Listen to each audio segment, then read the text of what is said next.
बिस्मिल्लाहिर्रहमानिर्रहीम। अस्सलाम वालेकुम नाज़रीन, आप यूट्यूब चैनल देख रहे हैं। मैं इमरान ख़ान हूँ। ये एक वीलॉग ज़रा अलग किस्म का है क्योंकि बहुत सारे लोग मैसेजेस कर रहे थे और उनका ये कहना था कि जो कुछ भी शाम में हुआ और पूरा का पूरा हुकूमत का तख्ता उल्टा गया, उसके ऊपर एक वीलॉग करें और तफसीलात बताएं कि एक्चुअली वहाँ क्या हुआ।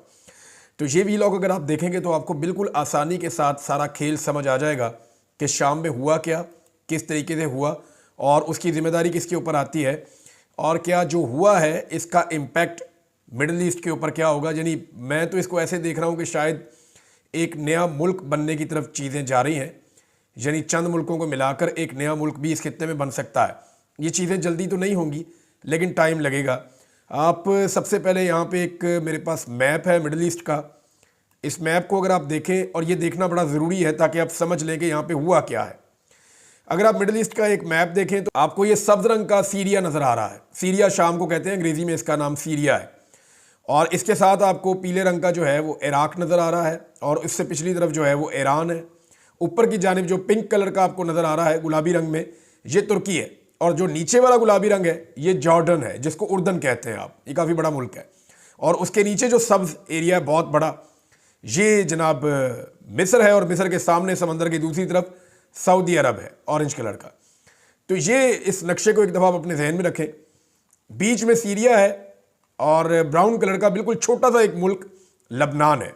और जो येलो एरिया आपको नज़र आ रहा है जिसके साथ कुछ ग्रे एरिया लगा हुआ है, ये वो टेरिटरी है फ़लस्तीन और इसराइल का इलाका, जहाँ पे एक्चुअली लड़ाई लगी हुई है और इसको लेकर एक डिस्टर्बेंस इस पूरे रीजन के अंदर रहती है। अब शाम के अंदर ऐसा क्या हुआ कि एकदम तख्ता उल्टा गया। यहाँ पे जो है वो बशार अल असद की हुकूमत थी और 24 साल तक वो हुक्मरान रहा है शाम का। उससे पहले उसका वालिद जो है वो भी एक लंबे अरसे तक, लगभग 25-26 साल तक उसका वालिद भी यहाँ का हुक्मरान रहा शाम का। और इन्होंने वहाँ पे बड़ी ज़बरदस्त किस्म की हुकूमत की है। 1970-71 की बात है। ज़रा थोड़ा सा मैं आपको बताऊँ कि ये जो अब लड़ाई हुई है ना, ये 27 नवंबर को शुरू होती है एकदम और 8 दिसंबर को फैसला हो जाता है। यानी ऐसा कैसा हो गया, इतना बड़ा मुल्क है, इतनी बड़ी फोर्सेज हैं, दुनिया पूरी का वहाँ पे स्टेक है, अमेरिका का वहाँ पे स्टेक है, रशिया का वहाँ पे स्टेक है, ईरान का वहाँ पे स्टेक है, तुर्की का वहाँ पे स्टेक है। खुद बशार अल असद जो है वो 50 साल तक उसके ख़ानदान ने हुकूमत की है। ये कैसे हो गया कि 11 दिन के अंदर अंदर सारा कुछ तलपट हो गया। यानी एक हुकूमत मौजूद थी और 11 दिन के अंदर अंदर वो छू मंतर होगी, ख़त्म होगी। ये कैसे हुआ, ये चीज़ें मैं आपको बताता हूँ, लेकिन ज़रा थोड़ा सा बैकग्राउंड आप देख लें। ये 1970-71 की बात है। उस वक्त एक वज़ीर दिफा हुआ करता था शाम का, जिसका नाम था हाफिजुल असद, जो बशार अल असद का वालिद था। एक्चुअली इनके ख़ानदान के 3 लोग हैं जो मकबूल हुए हैं। इनका वालिद था हाफिजुल असद, उसने एक तहरीक चलाई वज़ीर दिफा के तौर पे और 16 नवंबर 1970 को उसने फ़ौजी बगावत कर दी। उस बगावत के नतीजे में उसने कब्ज़ा कर लिया शाम के ऊपर और शाम पे उसकी हुकूमत बन गई। अब ये बड़ा ताकतवर आदमी था। ये बंदा जो है ये रहा 1970-71 से लेकर सन 2000 तक, जब तक ये मर नहीं गया तब तक इसके पास ही इक़्तिदार रहा। इसने अपने दौर में बड़ा जुल्म किया, बहुत सारी ऐसी चीज़ें की। इसराइल के साथ एक जंग भी की इसने और उसमें इसको शिकस्त हुई थी। मिस्र के साथ मिलकर शाम ने एक जंग की थी जिसमें इन दोनों मुल्कों को इसराइल से शिकस्त हो गई थी 1973 में। हम्मा एक इलाका है 1982 में, वहाँ पर बड़ा खौफनाक कत्लेआम इन्होंने किया था। और वो जो कत्लेआम किया था वो अखूनुल मुस्लिमीन की एक तंजीम थी, उसके खिलाफ इन्होंने किया था। और लगभग जो मुख्तलिफ इतलात हैं 10,000 से लेकर 40,000 तक लोगों के बारे में बताया जाता है कि उनको हलाक कर दिया गया था या वो जाँ बहक हो गए थे। फिर इनका एक 2 बेटे थे ये, यानी जो हाफिजुल असद है उसके 2 बेटे थे। एक बासुल असद, ये बासुल असद जो है ये बड़ा बेटा था और जो छोटा बेटा था वो था बशारुल असद। बशार जो है ये लंदन में पढ़ता था, बरतानिया में, और जो बासिल है ये अपने वालिद के साथ है। ये एक एक्सीडेंट हुआ है इसका और गाड़ी का, और ये मर गया उस एक्सीडेंट में बासिल असद। यानी हाफिजुल असद का बड़ा बेटा 1994 में मर गया था। अब उसके बाद जो जानशीन है वो बशार अल असद ने बनना था। तो सन 2000 में जो हाफिजुल असद है उसका इंतकाल हो गया और जून 2000 में बशार अल असद बन गया सदर और सारा कंट्रोल उसने ले लिया। शुरू में इस बंदे ने थोड़ी सी जमहूरियत दिखाई, थोड़ी इधर उधर की चीज़ें की, इसने लोगों की बेहतरी के दावे किए, बातें की, शादी कर ली, लंदन की एक लड़की थी उसके साथ थी, वो वैसी शामी थी, शाम की रहने वाली थी, लेकिन उसके साथ आसमा नाम था उसका, आसमा बशार अल-असद, उसके साथ इसने शादी की। खुद ये शिया फैमिली है और वो लड़की जो थी वो सुन्नी फैमिली की थी। तो इसने उसी साल में जब इसका वालिद का इंतकाल हुआ और ये इक़्तिदार में आया तो इसने दिसंबर में उसके साथ शादी कर ली। उसकी एक अलग कहानी है, फिर कभी मौका मिला तो आपको बताऊंगा कि वो खातून क्या थी, उसने अपनी ज़िंदगी में क्या किया। लेकिन प्रॉब्लम का जहाँ से आगाज़ होता है ना, वो सन 2011 में होता है। 2011 तक चीज़ें ठीक चल रही थी, इसकी डिक्टेटरशिप भी ठीक चल रही थी, इसका पूरा कंट्रोल था वहाँ पे, और इसने कंट्रोल किया हुआ था ईरान की मदद से। ईरान की सपोर्ट इसको हमेशा से रही है, क्योंकि शाम के अंदर ईरान के हमायत याफ्ता कुछ ग्रुप्स थे जो हमेशा से एक्टिव रहे हैं और वो इसराइल के खिलाफ कार्रवाइयाँ भी करते रहे हैं। यानी आप शाम के अंदर जो एक बहुत बड़ी सपोर्ट है वो हमास की थी और हिजबुल्लाह की थी, तो ये ईरान को वहाँ पे हमेशा से शाम में, लबनान में, ईरान में अपने कुछ ना कुछ उसने अपने एलिमेंट हमेशा से रखे थे। और शाम को पूरी सपोर्ट शाम की हुकूमत को ईरान देता था और रशिया भी देता था। यानी अभी आखिर तक जिन दो मुल्कों ने पूरी सपोर्ट दी है बशार अल-असद को और उसके ख़ानदान को या उसके इक़्तिदार को, वो एक ईरान है। ईरान के तो इवन जनरल्स और कमांडर्स वो वहाँ पे मौजूद थे और वो सारी हिकमत अमली बनाते थे बशार के लिए और उसकी पूरी सपोर्ट करते थे। फिर इस तरह रशियंस जो हैं वो अपने शिप्स लेकर आए हुए थे, अपने बहरी जहाज़, अपना इक्विपमेंट, अपने हथियार वो लेकर आए थे, उनके फौजी वहाँ पे मौजूद थे, वो लड़ाई में प्रैक्टिकली हिस्सा लेते थे रशियंस। तो ये दो मुल्क सपोर्ट कर रहे थे बशार के इक़्तिदार को। दूसरी जानिब जो आखिरी लड़ाई थी, इसमें जो अरब ममालिक हैं वो और अमेरिका, ये दूसरी तरफ थे, ये अब बशार को सपोर्ट नहीं कर रहे थे। तो एक तरफ बशार के खिलाफ अमेरिका और उसके इत्तेहादी जो अरब ममालिक थे, और एक तरफ जो है वो ईरान और रशिया जो है वो उसको सपोर्ट कर रहे थे। ये आप दोनों चीज़ों को याद रखें कि ये प्रॉक्सी भी थी एक तरह की, ये लड़ाई इस तरह की थी। अब 2011 में आपको याद होगा वहाँ पे एक तहरीक का आगाज़ हो जाता है और एक कंपेन शुरू हो जाती है बशार के ख़िलाफ़, और बशार जो है उसका इक़्तिदार हिल जाता है। उसके बाद इसने जुल्म और सितम का एक बाजार गर्म कर दिया। इसने शाम के अंदर इसने अपनी अपोजिशन को दबाने के लिए पूरी ताकत का इस्तेमाल किया। लाखों लोगों को इसने जेलों के अंदर भर दिया। इसकी बदनामे ज़माना 3-4 बहुत बड़ी बड़ी जेलें हैं जिसके अंदर ये लोगों को डाल देता था। इसने ख़वातीन को भी जेलों में डाला, इसने बंदों को भी जेलों में डाला। जो लोग लड़ाई करने के लिए आते थे, पहले तो ये पुरअमन तरीके से लोग एहतजाज करते थे, तो इसने लोगों को इतना मारा कि वो फिर मुज़ामत शुरू हो गई और लोगों ने हथियार उठाना शुरू कर दिए। अब जब लोगों ने हथियार उठाना शुरू किए तो ऐसा नहीं था कि वहाँ के लोग ही इससे लड़ पड़े, बल्कि बाहर से बड़ी सपोर्ट आई और इसके खिलाफ बाकायदा हथियारबंद लोग वहाँ पे पहुँचना शुरू हो गए। क्योंकि एक सरहद आप देखें, अगर गौर करें तो इराक के साथ लगती है। ये एक सरहद अगर आप देख रहे हैं तो ये इराक के साथ लगती है और ये बहुत बड़ी सरहद है जो इराक के साथ लगती है। यहाँ से, क्योंकि इराक के अंदर आपको पता है खाना जंगी चल रही थी सन 2004 से, वहाँ पे अमेरिका ने अपने इत्तेहादियों के साथ मिलकर अटैक किया हुआ था। तो वहाँ से बहुत सारे जो ग्रुप्स हैं वो शाम में आते जाते थे और वहाँ पे उनका एक बड़ा इन्फ्लुएंस था, और उस इन्फ्लुएंस की वजह से ये सपोर्ट जो है वो हथियारों समेत मिलना शुरू हो गई बागियों को। इन्होंने बागी करार दे दिया था। जो भी बशार की हुकूमत के खिलाफ जाता था उसको बागी कहते थे। ये रेबल्स हैं, ये बागी हैं, ये हमारे खिलाफ जा रहे हैं, हमारे ऊपर अटैक कर रहे हैं, ये हमारे साथ ज्यादती कर रहे हैं, जमहूरियत के दुश्मन, ऐसा करार दिया जाता था। हालांकि वो खुद एक बहुत बड़ा डिक्टेटर था। उसके बारे में मुख्तलिफ रिपोर्टें हैं। एमनेस्टी इंटरनेशनल की रिपोर्ट के मुताबिक ये चंद सालों का रिकॉर्ड है, और ये रिकॉर्ड अगर आप देखेंगे तो आपके रोंगटे खड़े हो जाएंगे, आप हिल जाएंगे कि क्या इतना जुल्म हो सकता है। एमनेस्टी इंटरनेशनल की रिपोर्ट के मुताबिक 2011 से 2015 के दरमियान 13,000 से ज़ायद लोगों को एक जेल के अंदर लटका दिया गया। और कुछ रिपोर्टें ऐसा कहती हैं, लेकिन मुझे ये एग्जैचरेटेड फिगर लगता है कि लगभग 1 लाख के करीब लोगों को बशार ने कत्ल करवाया है।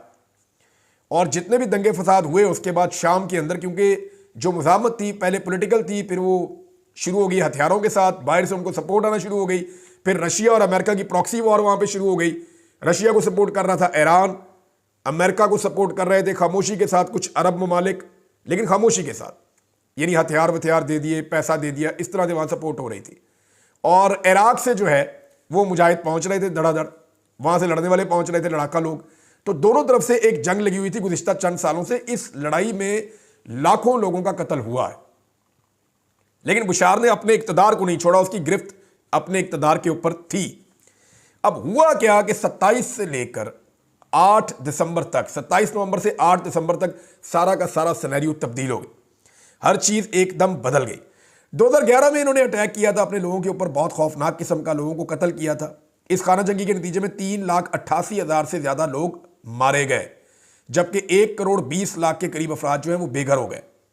2013 में इसने कीमियाई हथियारों का इस्तेमाल किया अपने शहरियों के ऊपर, इसके ऊपर पाबंदियाँ भी लगी, इसके खिलाफ पूरी दुनिया में बहुत आवाज़ें भी उठी, इसकी बीवी के खिलाफ भी, इनके ऊपर ट्रैवल बैन लग गए, इनके एसेट सील हो गए, बहुत सारी चीज़ें हुई, लेकिन किसी ना किसी तरह करके इसने मैनेज कर लिया।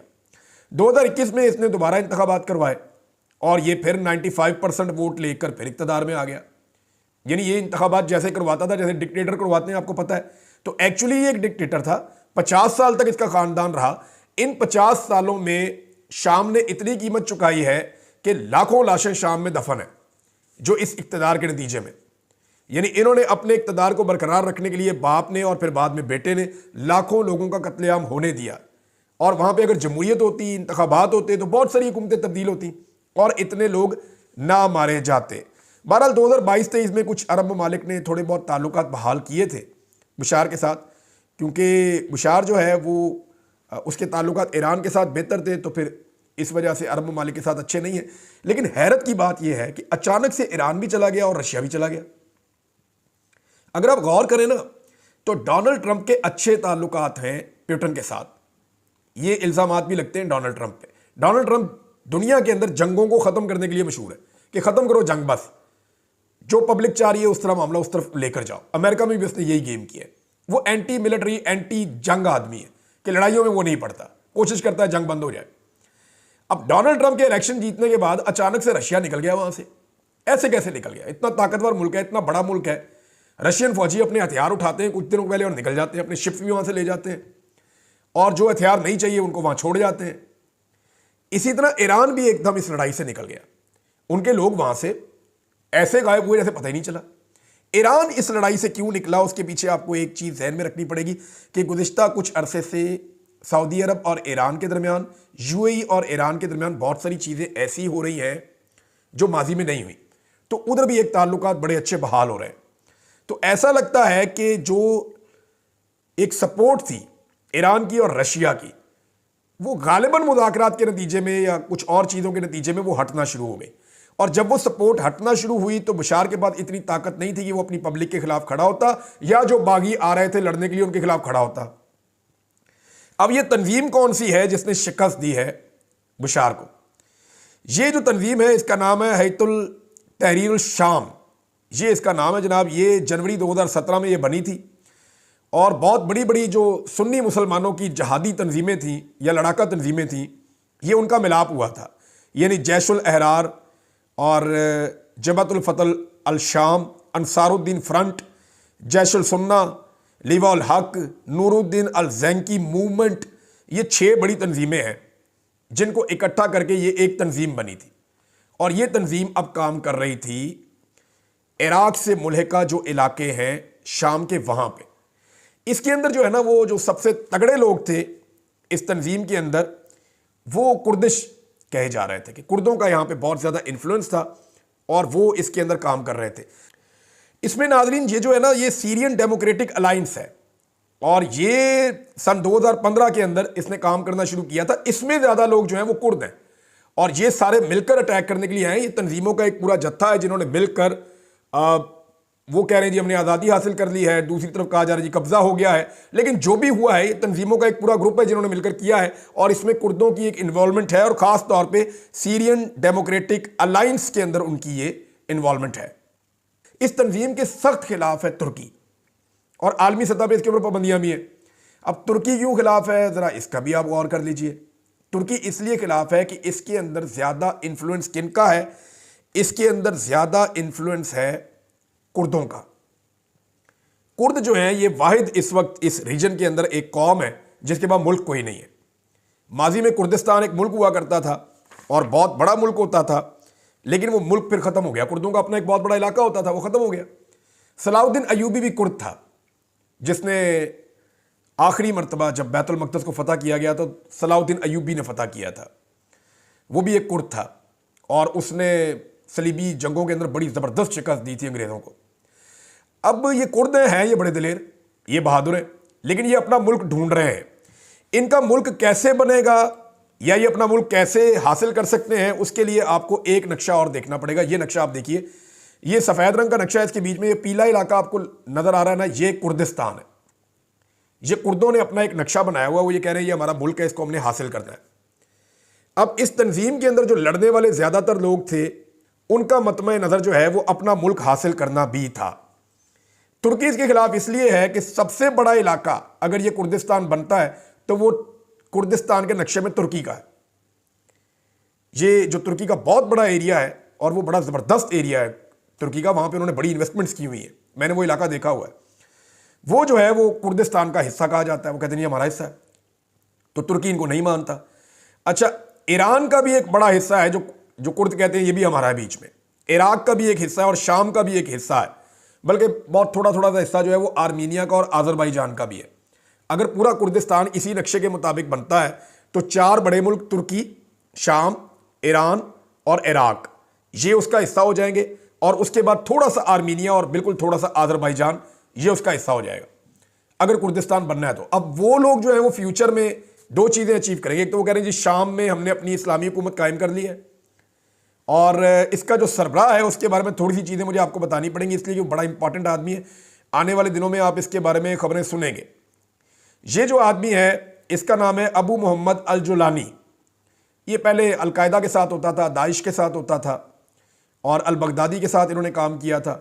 उसके बाद ये शाम में आ गया था अल बगदादी की मर्जी से, वहाँ पर मुख्तलिफ तंजीमों में काम करता रहा। करते करते अब ये इस तंजीम का सरबराह बन गया। ये 5 साल अमेरिका की कैद में भी रहा है, और अब इसको सपोर्ट जो है वो वेस्टर्न सपोर्ट इसके साथ थी, रशिया और ईरान की सपोर्ट इसके साथ नहीं थी।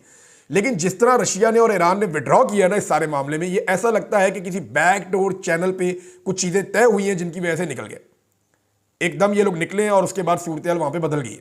बशर अल असद ने आज से 1 हफ्ता पहले लगभग रशिया का एक दौरा किया था, और उसके बाद जब वो वापस आया था तो उसकी एक फोटो जारी की गई थी मीडिया में कि जनाब वो वापस दमिश्क पहुंच गया है, शाम के दारुल हुकूमत दमिश्क में वापस पहुंच गया है।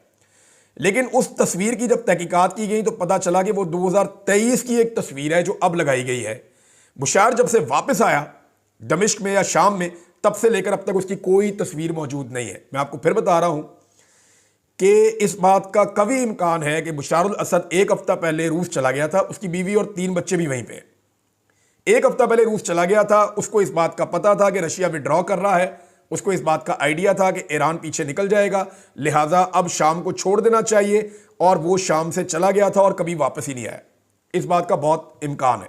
लेकिन अगर वो वापस आया तो इसके बावजूद अब सूरत हाल ये है कि वो शाम से भागकर रशिया पहुंचने में फिर कामयाब हो गया। इस वक्त वो रूस के अंदर मौजूद है और उसको रूस ने पनाह दी हुई है। बशर अल असद जो है उनका इक़्तिदार खत्म हो गया, लगभग 5 दहाइयों का इक़्तिदार था, लेकिन वो बाकी नहीं बचा। इस खित्ते में और बहुत सारे इक़्तिदार भी खत्म हुए, कभी उनके ऊपर डिटेल से बात करेंगे। कुछ अहम चीज़ें मैं आपके सामने रख दूं कि अब होगा क्या।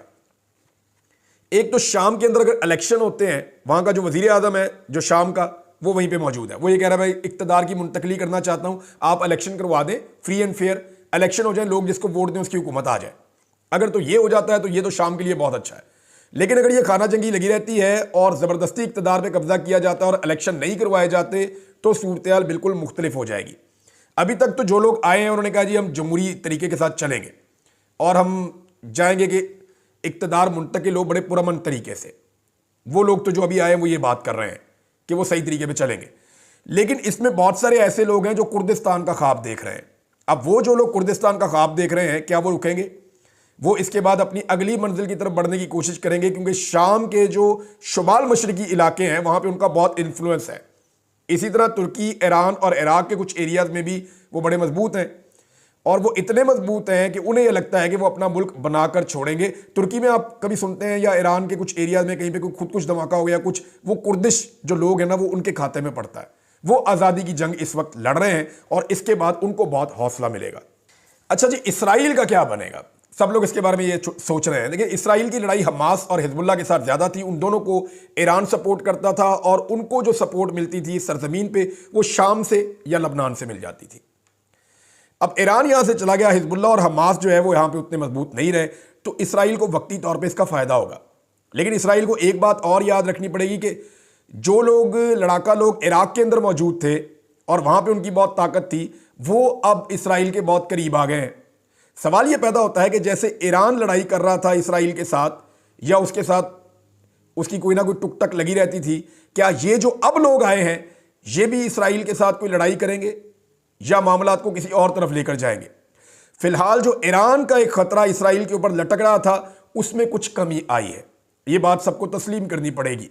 लेकिन ये जो नया एक खतरा है, ये किस नौइयत का है, इसको जानने के लिए हमें अभी चंद दिन या चंद महीने या कुछ अरसा में इंतजार करना पड़ेगा, फिर समझ आएगी कि ये नए लोग इसराइल के साथ कैसे डील करते हैं। नाज़रीन, एक और चीज़ भी है, कुछ मनाजिर आ रहे हैं सीरिया से, लोग खुश हैं, लोग कह रहे हैं जी एक डिक्टेटर चला गया, हमारी जान छूटी। सीरिया वैसे भी जो है शाम वो सुन्नी मेजॉरिटी का इलाका है, तो लोग वैसे भी खुश हो रहे हैं। दूसरा एक चीज़ और भी है कि बहुत सारी ऐसी ख़वातीन हैं, बहुत सारे ऐसे लोग हैं जो बशार अल-असद की कैद में थे और उन्होंने जेलों के अंदर रखे हुए थे, बड़ा जुल्म किया उनके ऊपर, और आलमी रिपोर्टें भी इस बारे में आती रही हैं। अब वो जो लोग हैं उनको रहाई मिली है, उनके मनाजिर आ रहे हैं, तो इस वक्त तो बड़े जज्बाती मनाजिर नज़र आ रहे हैं, लेकिन आने वाले वक्त में क्या होगा हम कुछ कह नहीं सकते। अब तक के लिए इतना ही नाज़रीन, अपना ख्याल रखिएगा, अपने चैनल का भी। अल्लाह हाफ़िज़।